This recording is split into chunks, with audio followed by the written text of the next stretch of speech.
The top of the leaderboard was packed today, and in the end, David Puig, Carlos Ortiz, Paul Casey, and Adrian Moronk all finished tied at the top of the individual leaderboard.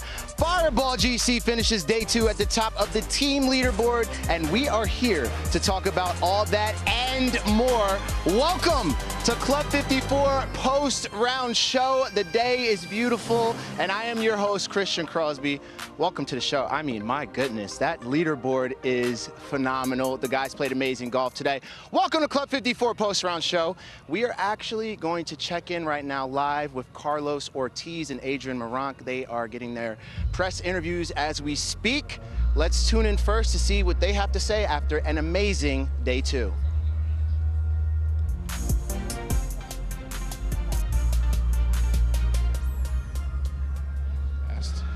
I mean, it would feel amazing, and the difference would be that I could celebrate it with my teammates. That'll be awesome, you know. I've done it in Oman. Joaquin's done it 2 times, and it's great when you have your people around you. My family's here, so it'll be great. But we're still 18 holes away. Anything can happen, but I'll do my best. Okay. Anyone else? Awesome. Good luck tomorrow, guys. Hope you hold on to that lead. Thank you. Thank you.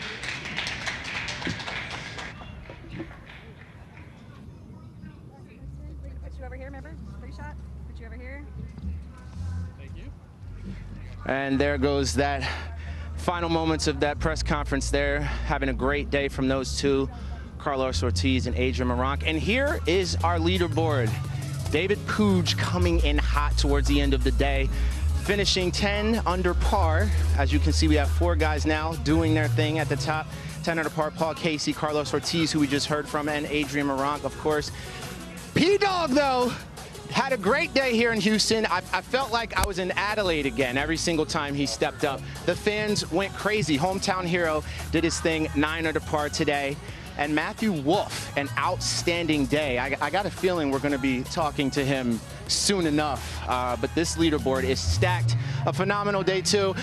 I'm not a psychic. He's actually just standing next to me, ladies and gentlemen. Joining us is Matthew Wolff from the Range Gross, and of course, my good guy over here, Dom Boulay. Welcome to Club 54 post-round show. You got to be feeling fairly good today. Things were clicking for you. How was your day? Yeah, man, it was good. You know, I kept the ball in play. I gave myself a lot of looks, and the putts were just dropping. So it was fun. The breeze was nice. It kept me a little cooler and stuff. But, yeah, I mean, I just hope my putter stays hot.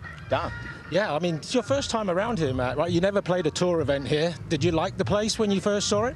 Yeah, I did. To be honest, like, I've just been struggling a little bit with my driver, and, you know, it's nothing big, but I feel like this course, it kind of bottlenecks a little bit, you know, when you push it up there, and, you know, it kind of worked out. I've been hitting my 3-wood really good and stuff, and so coming into the week, I was just talking to my caddy, Nick, and I was like, look, man, we just got to, you know, play to whatever I feel like I want to hit off the tee, and most of the time it don't really feel good with driver out here, so just kind of stuck with the game plan, and like I said, the putts dropped, but it was fun. It's so important to find the fairways because these greens are firming up. Now there's Bermuda. You can hit a lot of flyers, so being on the short stuff is absolutely vital, isn't it? Oh, yeah. I mean, you have to hit fairways. You know, it's hard to score from the rough, and I'm sure the pins will only be firmer, or the pins will be more tucked, but the greens will be firmer tomorrow, so it's going to be a battle for sure, but I put myself in a good spot to, you know, hopefully get a win, so we'll see how it goes. Were you having any trouble out here with this heat? I know you downplayed it a little bit when you referenced the breeze, but it is hot out here. Like, we're cooking. Did it affect you at all today?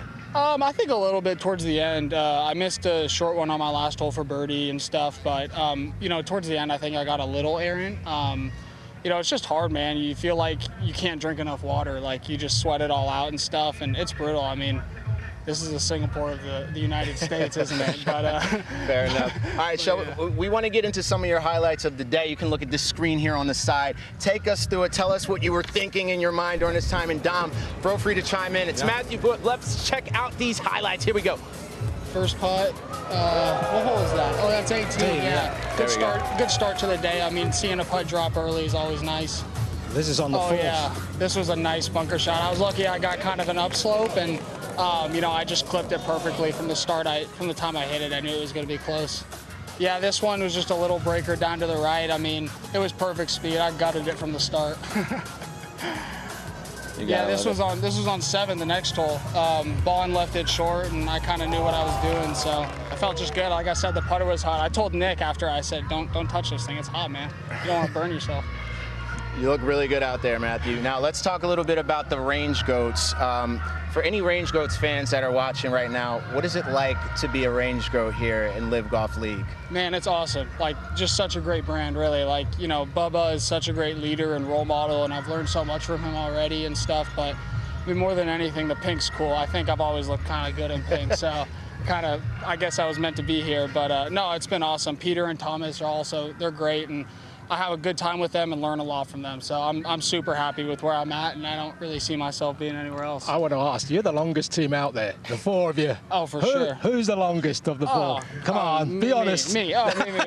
You're honest. I'm honest. Talk your talk, baby. Talk your talk. All right, we do this thing every show called Form Check, where we have the fans submit their swings, and we want you to check their form. The more honest you are, the more entertaining this show is. The best segments we've had is when it's just a whole lot of truth going on. You down for this? I am. Let's do it. Dom, you ready? Yep. Dom is ready. All right, let's get into it to Matt, though.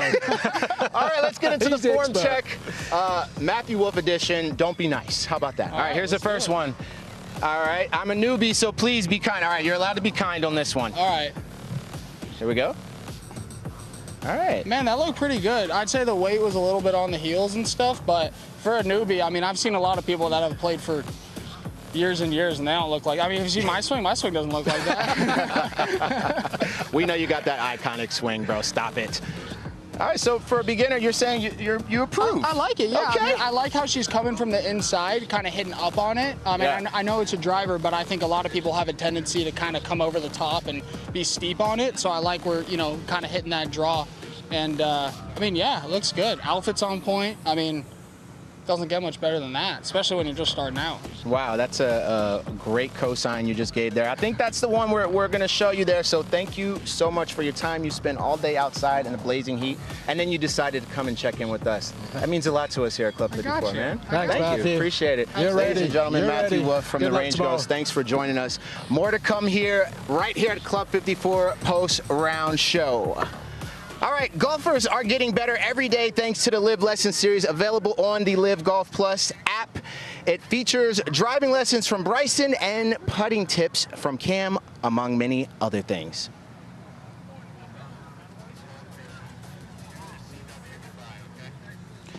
All right, and for those fans watching, if you're watching at home on the CW, we will see you tomorrow. And for those who are sticking around, thank you for joining us here at Club 54 post-round show. More to come for you. C62, that's what I'm trying to shoot. All right, go.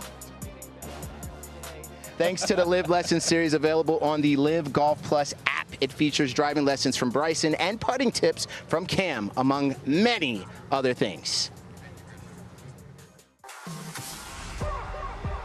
Hi, I'm Bryson DeChambeau, captain of Crushers GC, and welcome to my Live Lessons. Bryson DeChambeau electrifies the crowd. So the 3 lessons that we're going to be teaching you guys about today is going to be power and distance, precision and accuracy, and how to hit an iron off the tee. Make sure you hit that fairway. Just staggering from Bryson. The most important thing when learning how to accumulate power, that's what psycho mode comes in. Try to get a little psycho with it. You got to swing as hard as you can. You still have to be able to hit it in the center of the face. Like, it's not easy to swing it that hard and to be able to hit it in the center of the face all the time. You know, you got the saying, drive for show, putt for dough, but if you're not hitting it in the fairway, you're not giving yourself any opportunity to putt for dough. If I'm straight at you, if that's where the target is, keep the face open, that's gonna make the ball go right. You really wanna be focused on the target at hand to make it go exactly where I want to. Those are some simple tips for you guys. These tips will improve your game and take you to the next level. Make sure you guys watch those Live Lessons. There are not many places you can go to look at your favorite golfers and get free golf lessons. So make sure you take full advantage of that, especially if you're a Live Golf League fan. All right, more to come here. Joining us, Suen Hang and Dom Boulay. We're going to talk a little bit about their day right now. Dom, First and foremost, thanks for joining us with Matthew Wolff. That was a whole lot of fun. Yeah, it is. I like Matthew Wolff. He is one of the most talented players I've ever witnessed, and I've seen a lot of golf over the last 40, 45 years, and he's due a win. He's due. Can't wait to see that. All right, so Dom, you had a great day today. Take us through your day. Yeah, I Who are you followed with? Sergio Garcia, Patrick Reed, Patrick Reed. P-Dog. Peter Reed's one of my great friends in Hong Kong. Yeah, and Joaquim Neiman. And it was three very different styles of game. Joaquim is just hitting it miles, really in great control of the ball. I mean, Patrick Reed was a long way behind Joaquim. You know, Suan, as you know, it's 40, 50 yards in some places. But Reed is such a grinder, and he knows how to get around the golf course, and he just gives it 100%, especially here in Houston. He's grinding for his friends, his family. Yeah, well, you know, one of the things I pointed out yesterday when I followed him was, you know, someone from his camp had mentioned, with P. Reed, we know he's one of the best overall performers on our league, and the fact that he hasn't won yet is so surprising to me. And they shed some light on that and said, you know, sometimes you just want it a little bit too much and you end up trying too hard. And as we know, that works against you with golf. With P. Reed today, did you see him sort of really be more one shot at a time, more in the present moment? Yeah, he was. But when I interviewed him after the round, you could tell he was a little disappointed with his round. He's not got complete control of his game, especially his iron play. And you know, he realizes with this course firming up, he mentioned that a lot of players have mentioned how firm these greens are. Paul Casey mentioned it. You've just got to be on the fairways, and he missed a couple of tee shots right, couple to the left. You can't play from the rough here this week, certainly not tomorrow when it bakes out even more. Yeah, I mean, one of his kryptonite, I think, his demon is his driver, and I mean, he missed a few yesterday to the left. How did he drive it today? Well, he missed a couple to the right, missed a couple to the left. He hit some good ones, but you know, he needs to straighten it up. I'm sure he's going to go with Kevin Kirk, his coach, his longtime coach. They'll be on the range now, and they'll be working on it. Well, let's get into some Patrick Reed highlights. Dom, take us through it. Here are the highlights from Patrick Reed in day 2. Check it out. Here we go. Well, he had to lay up in 2 on this par 5, and look at this putt right in the middle of the hole.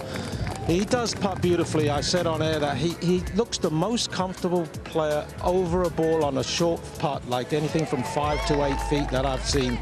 It looks kind of like Seve reminds me of.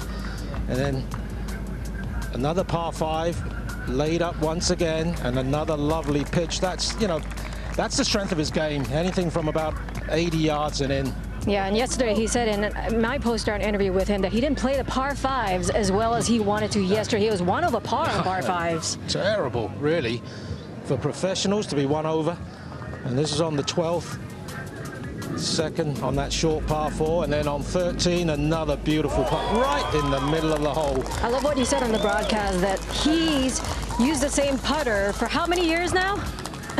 His whole career. I know. Probably before in his amateur days, his college days. A little different from Sergio. Who changes regularly, doesn't he? I'm not going to say what I said on air. Did you feel a big difference from the crowd today? I saw a whole lot more people out here, and they were surrounding P-Dog all day long. How was that? What did you recognize with the atmosphere? It was a great vibe out there, and he acknowledged a lot of his friends and his family out there when he was walking off the putting green. He'd, you know, have a little smile, acknowledge that he could see them and that, thanking them for being here. And then when he walked off the tee, the same thing. But once he walked off the tee, walking towards his second shot, it was business. Okay, now Suan, you followed a couple, maybe even several groups today. Take us through quite a few. Take us through your day today, Suan. Who are you with? All 8 players. What happened? I spent some time. I started out with Marank, Keimer, and Surratt. Obviously, a lot of pressure on Caleb today as the youngster. First time leading a professional tournament. He shot his lowest professional round yesterday. You know, he said in his press conference that he was about to, you know, embrace the nerves today. He knew there were nerves that were going to happen. He didn't quite have his best today, 4 over par. Yeah, when he double bogeyed that second, I thought, you know, maybe this could be an indication of perhaps some nerves that were in his system. He shook it out and just didn't quite have it back together. But that's the game of golf. He's still so young, Dom. That's exactly what I was going to say. He's 20 years old. I've got underwear older than him. I mean, it's... Don't tell people that. Yeah, well, it's true. You know, this is a learning process for him. He should be a sophomore in college. Yeah. He's playing out here with some of the best players in the world. Now, he's going to learn a lot quicker because he's playing with some of the best players in the world. Yeah. But it takes time. There are no shortcuts in this game. I mean, he admitted to that yesterday in his press conference that he underestimated how much he actually had to learn out here and how steep of that learning curve that is. But he's got some really good mentors in his camp. He's got Tyrrell Hatton. He's got John Rahm. He revealed this morning he's also friends with Tim Tebow. Yeah. I mean, you got no excuses, man. Yeah, he's got some pretty highfalutin friends, hasn't he? Yeah, and I also followed Martin Keimer, obviously, winless drought from 10 years. It's been a long time coming for Keimer, and really nice to watch him trend in the right direction, especially heading into the U.S. Open next week where he won. Feels like the stars are aligning for him a little bit. He didn't quite play the way he wanted to today. Even par, didn't hurt, but certainly didn't make any movement. But he's not out of it. He's not. He's not out of it. And, you know, he had a wrist injury, pretty bad wrist injury. Can you imagine? I've never had a wrist injury. But imagine playing golf and when that, you know how much force there is when you hit a golf ball and then you follow it by hitting the turf. To have an injury like that, the trepidation in your mind that you might hurt it more. I don't know what it feels like, but he's battled through it, and now he's on the other side. Yeah, well, Dom, go ahead, Sue. Sorry, yeah, he's certainly getting more trust and confidence. And finally, the last person I actually followed on the back nine was Paul Casey. Yeah. Oh my goodness, is he in control of his game right now? #1 in driving accuracy, #1 in greens and regulation on the season as well as this week. I mean, that guy from tee to green was flawless today. He's been an elite ball striker for 20 years, Paul Casey, especially with his irons. Well, I got a great idea. Why don't we take a look at some Paul Casey highlights? We'll put some of them up already. Let's put some up here. Take us through it, Sue-Ann. As you see, you were right there. Yeah. Tell us what happened. He started out on hole 4. This is his opening hole. Wonderful bunker shot there. You know, he also is long due. His last win was back in 2019 at the Valspar. He played really well this year. He came in 6th at the DP World Tour event in Singapore. He's obviously came so close in Hong Kong. He lost in that playoff. He's also contended a couple of times this season. I know he was quite candid when he spoke to me on Hang Time last season about some of his own struggles on the golf course mentally, and he revealed a little bit of that in our post-round interviews. Is you got to be kind to yourself out here. You can't be too hard on yourself, and that's something that I think Caleb will be learning as well along the way from someone like a Paul Casey. But man, he was in control of his ball striking today, Dom. I mean, it was on a string all day. He's iron vying when you watch him on the range. All right, let's take a look at the score worm. We've referred to it in the past as the Tetris video game. It does resemble that maybe a little bit, but you'll be able to break it down so fans can understand. Let's take a look at this. I love a good game of Tetris, Christian. Don't we all? Well, I mean, look at that. Look at David Puig. I mean, my goodness, is he playing some amazing golf. He is trending in the right direction as well. As I said, Paul Casey, he is playing some phenomenal golf. I think he's definitely due for a win. And Adrian Meronk, he wasn't 2023 Player of the Year on the DP World Tour for nothing, is he? No, not at all. I mean, he won 4 tournaments in a very short period of time. And I know a lot of the really top players, superstars and ex-top players on the European Tour or DP World Tour, they think he's the real deal. Well, you mentioned top players. Let's talk a little bit about Waco Neiman, who you got to follow around. I mean, he just seemed laser focused per usual. What did you notice from Waco today? He's Picasso. Wow. No, I mean, I love following Waco and trying to guess what type of shot he's going to hit, whether it's going to be a low one or a high one or right to left, left to right.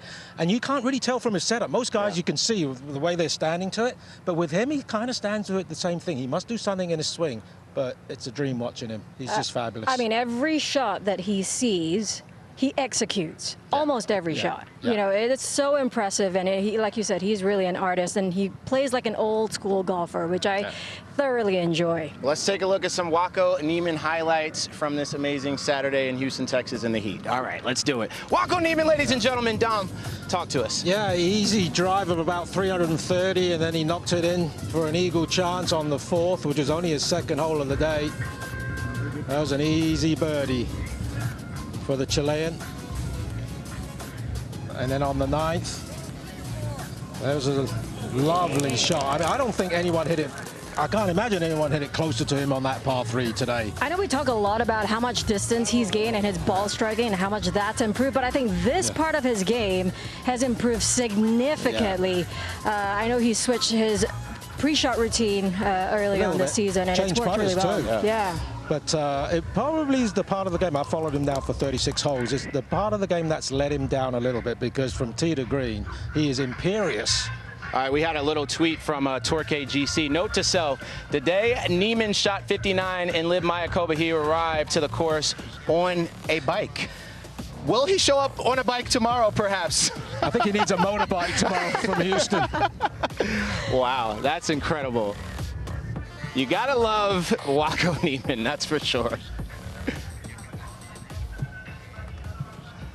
All right, Patrick Reed is at home this week, and his 4 Aces content team captured his ride into the office.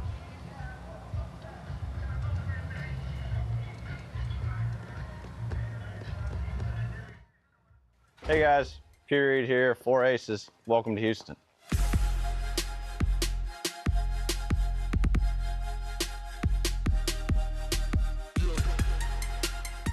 Can we get 2 Trenta strawberry refreshers, no water, no inclusions? Now we're ready to roll. As at our level and just kind of, you know, any athlete, whenever it's game day, it doesn't matter if it's at home or on the road. You're always turning it on because you're going out to perform and play the best. And for me personally, being able to play at home is unbelievable. I get to have my family come out, all my friends and all the fans come out. It just gives that extra energy and extra, you know, motivation to go out there and grind. There's so many different things that I love about this place. Every kind of restaurant you can think of. You have, you know, the Texans are now back on the rise. The Astros have always been a really solid team. Gonna be hot like it always is in Houston. So what's up, bud? How are you? Yeah. You know where you're going. All right, thank you, sir. Appreciate it. Hey guys, just got here to Golf Club of Houston. Go 4 Aces. Big shout out to my guy P-Dog doing his thing. You gotta love to see P-Dog in his hometown getting the love that he deserves. As you can see, the sun is finally starting to set a little bit. There's a nice breeze. It's beautiful here in Houston, Texas. Not nearly as hot as it was, but this is Club 54 Post Round Show. More to come with our good friend Jerry Foltz and Suen. Really? No? Yeah, it's gorgeous. Here we go.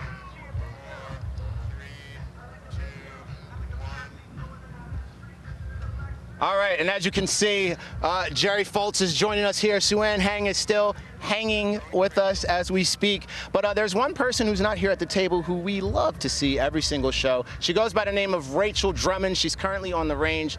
Let's check in with Rachel and see what she's got going on. Hey team, how you doing? I'm out here. The sun is shining. It's always shining in the States, and especially here in Houston. The players are cooling down behind me despite being out there for 4 or 5 hours in this extreme weather. And I've got some insights today from a particular coach, Kevin Na, his coach Drew Steckel. Now, if you get insights from a coach of this caliber, you've got to listen. And we're going to go through some of Kevin's shots today, and then I'm going to tell you what he's been working on specifically, and I'm going to show you how that can work for you at home today. So let's have a look at those shots. He was 6 under yesterday, fired a level today, which is often what you need to grind out to stay in a tournament. That was one of my favourite swings there, a little held off number. And this was an absolute beauty on the par 3 over the water.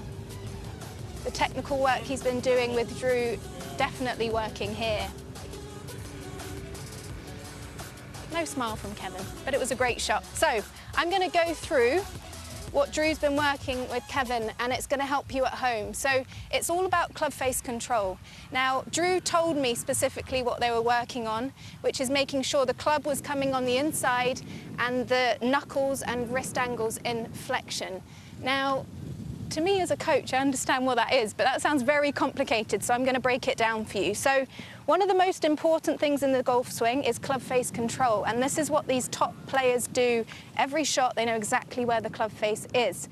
So what I want you to be aware of first is if you stand tall and hold the club face out at P2, club parallel, if you see the leading edge of the club face matches my spine angle. Now, as I go into posture, the club face follows. That is now a square club face. A lot of people think that's actually shut. So that is what you want to see in your P2. So position 2, 1 is set up, 2 is here, club face matching spine.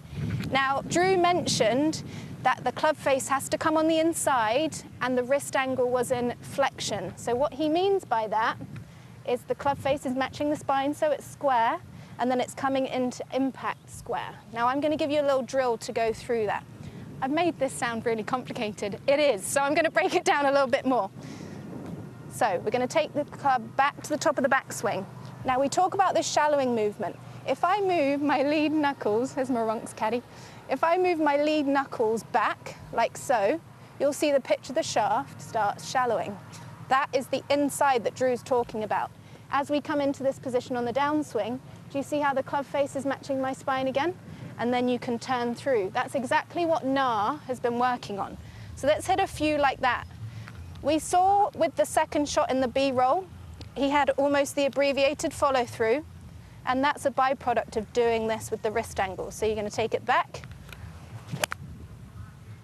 and you're going to feel like your lead knuckles, your left knuckles are going to start. Maronk, you want to come in and help me with this? Your lead knuckles are working backwards and down. Square club face, and then you can turn through. Now the reason this is a great tip for you at home is more often than not, I see amateurs on their downswing, the club face opening. Now if I start rotating through the ball with an open club face, the ball is going to go so far right and you're going to get a slice. So try this one at home. You're going to get to the top of your backswing. You're going to move the lead knuckles back, matching your spine angle, and then you can rotate as hard as you want onto the golf ball. Let's do one more.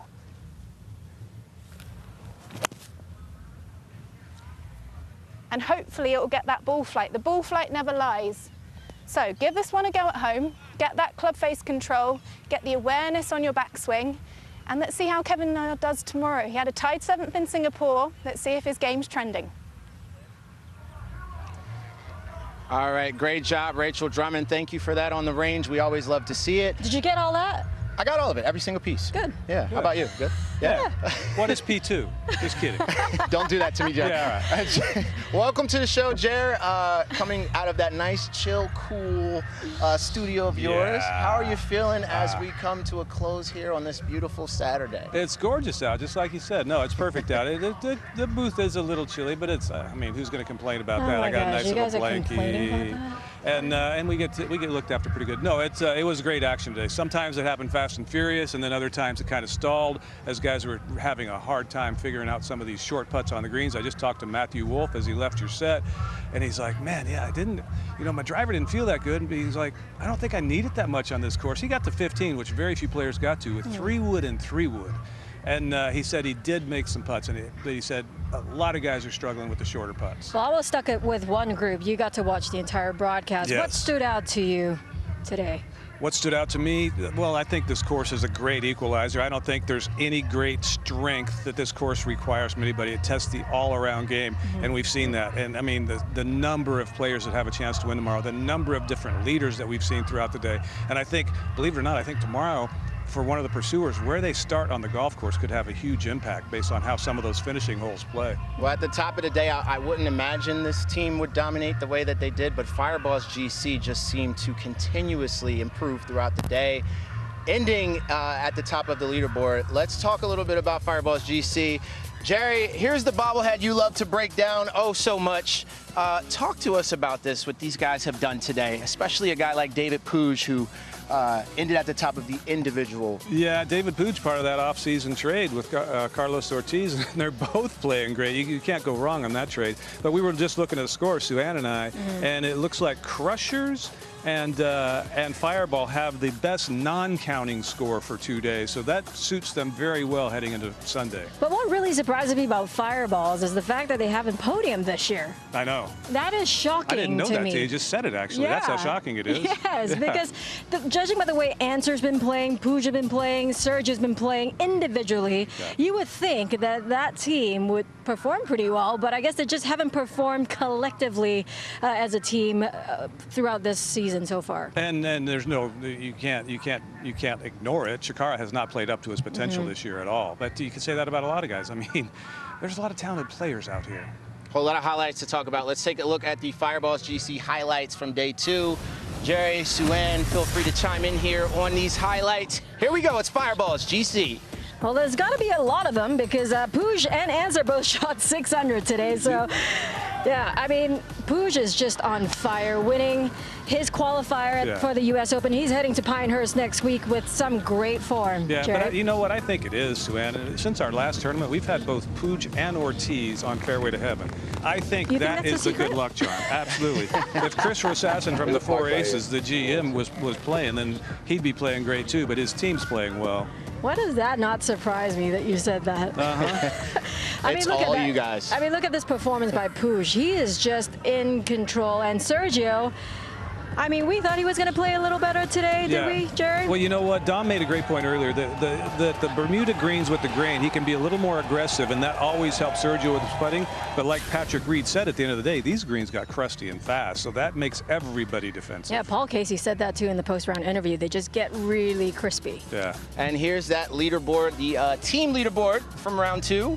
Fireballs at the top of that. Torquay GC, 22 under at the end of the day. When you look at this leaderboard, you know what I'm looking at. Yeah, my aces. Yeah, I told you starting the day, I'm not giving up on them. They're 1 or 2 holes away from being in the lead. Torquay's my pick this week, and so is Joaquin, and I'm doing pretty well. I have to say I'm pretty proud of myself, but keep an eye out for Crushers. I mean, they have the reputation for a comeback on a Sunday. They are the Sunday players. I know Catlin's playing this week, but he's playing some great golf. He played well. He got off to a good start today. Didn't finish well. He was just out here grinding away. He was, I think, the last guy on the putting ring, grinding away on some of those short putts. But he's going to be feeling a lot of pressure tomorrow, knowing no matter what, his score counts. So, yeah, keep an eye on the Crushers. Bryson has not had his best stuff yet. He thought he had figured out a few things coming into this week since the PGA.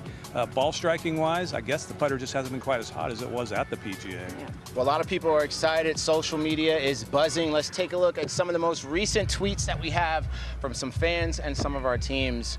I'm sure there's some great stuff here. All right, so we got, damn, what a great piece by Roger Clemens. Awesome marketing. Roger, that was fabulous. Perfecto. I mean, social media, when it comes to live, there's never a dull moment, especially even yesterday, Bryson DeChambeau on that camera. It seems like he goes viral every single week. There goes another tweet right there. No.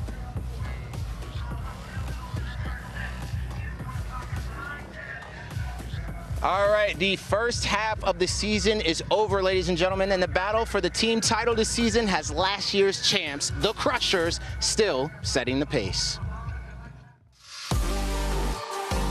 It's their golfing world at the moment, and we just live in it. Anytime you're the best at something, you always have a target on your back, so I think everyone's really chasing the Crushers. Let's cut it out. You guys have played some good golf, but it needs to stop. They took our tournament in Saudi from us, you know, right from under our noses. This is something of a collapse by the Stingers. We've been very close. I think we have 2 seconds. Australia was huge. I expect us to have a really good second half of the year. We just have to keep trying to push. Ripper GC delighting the Aussies here.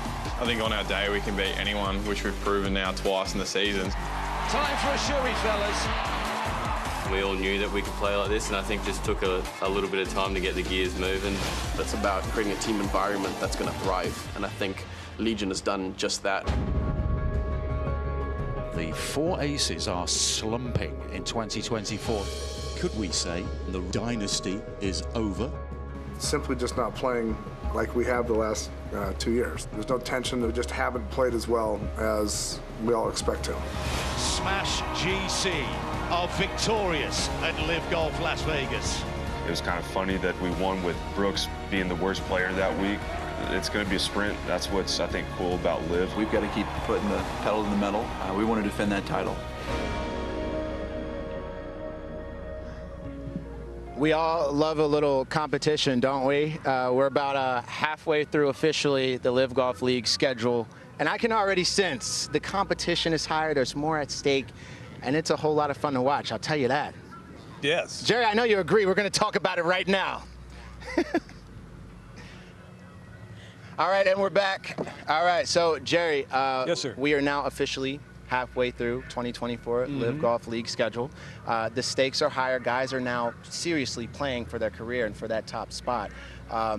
Let's take a look at these standings. I want to hear you break down the guys that are in that position where they could position themselves or they could not. Here's the team standings first. Sue and Jerry, let's talk about this a little bit.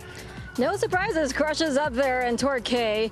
You know, Legion 13, they've come into this league and just really made a statement. Won in Miami, won the first event in Mexico.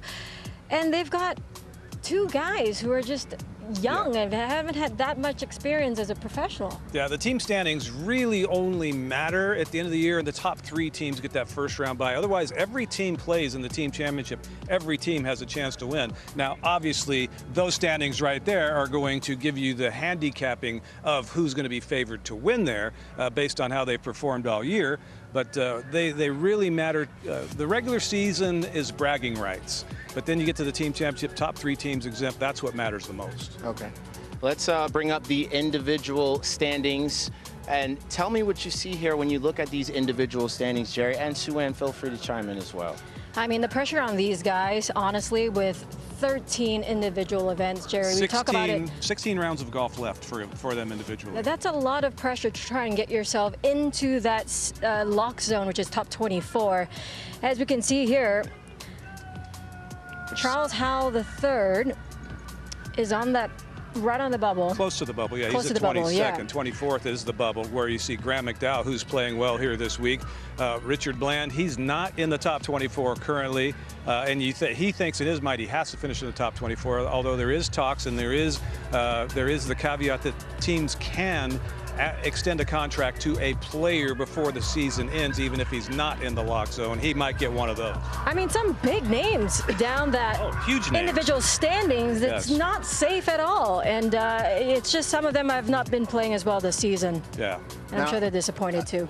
John Rahm actually suffered a foot injury today.